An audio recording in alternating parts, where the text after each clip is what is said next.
মাম্মা কি করছো? এই যে তোমার কোয়েশ্চেনটা লিখে রাখছি, ও তুমি আমায় লিখে দেবে।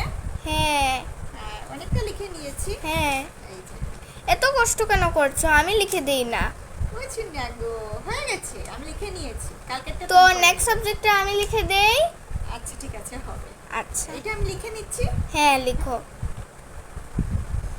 নেক্সট সাবজেক্ট আমি লিখবো। হ্যাঁ, আচ্ছা, ঠিক তোমার আছে। কষ্ট কম হবে। আচ্ছা ঠিক আছে।